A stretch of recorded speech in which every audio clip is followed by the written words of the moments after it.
కూడా వచ్చిన మీ అందరికీ యేసుక్రీస్తున్నాం పేరు శుభాభినందనలు. మెస్సియా ఈ లోకానికి ఒక స్త్రీ ద్వారా వస్తాడని, అతనికి సాతానికి వైరం ఉంటుందని ఆది కాండంలోనే రాశారు. ఆది కాండం 3వ అధ్యాయం 15వ వచనం. 3వ అధ్యాయం 15వ వచనం.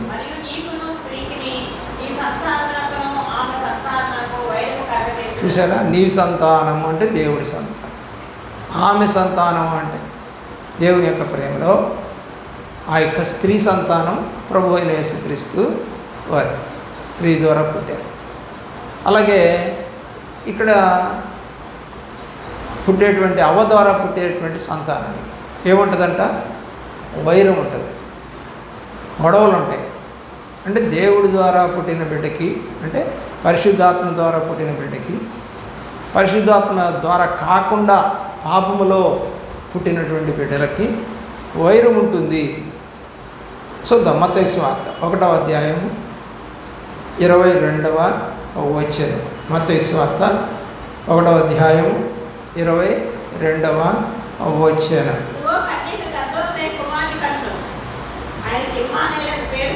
కాబట్టి దేవుడు తోడుగా ఉంటాడని, ఆయన కన్యక పుడతాడని రాశాడు. స్త్రీ గర్భంలో ఆయన రూపొందించబడినటువంటి వాడు. గలతీ పత్రిక 4వ అధ్యాయము 4వ వచనం. ఇవన్నీ ప్రవచనాలు నెరవేర్పులండి. చదవండి. కాలము పరిపూర్ణమైన, ఎప్పటికీ కాలం పరిపూర్ణమైందని అప్పుడు అనుకున్నారు 2000 సంవత్సరాల క్రితం. అంటే పాత నిబంధన